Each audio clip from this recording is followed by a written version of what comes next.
آج فتنوں کے دور میں امت مسلمہ کا امتحان ایک ایسی حقیقت ہے جسے نظر انداز نہیں کیا جا سکتا۔ تاریخ گواہ ہے کہ ہر زمانے میں مسلمانوں کو داخلی انتشار، خارجی دباؤ اور نظریاتی چیلنجز کا سامنا رہا ہے۔ یہ فتنے صرف سیاسی یا عسکری نہیں بلکہ فکری، سماجی اور اخلاقی نوعیت کے بھی ہیں۔ آج ہم بھی اسی امتحان کے دور سے گزر رہے ہیں جہاں امت کو اپنی وحدت، شریعت اور خلافت کے حقیقی تصور کی طرف واپس آنے کی ضرورت ہے۔ پچھلی صدیوں میں مسلمانوں کی طاقت میں کمی، باہمی اختلافات اور بیرونی سازشوں نے امت کو کمزور کیا۔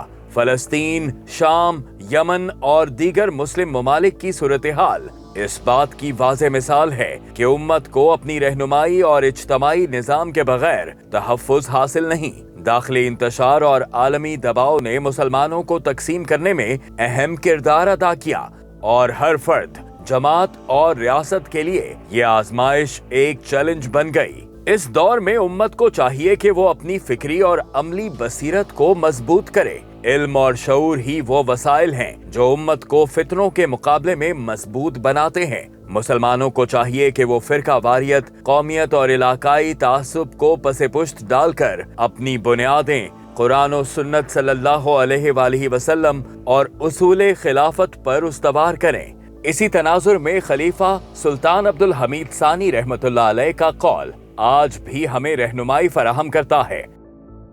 اگر امت متحد ہو جائے تو کوئی طاقت اسے شکست نہیں دے سکتی، اور خلافت ہی وہ ضامن ہے جو امت کی عزت اور تحفظ کی ضمانت دیتی ہے۔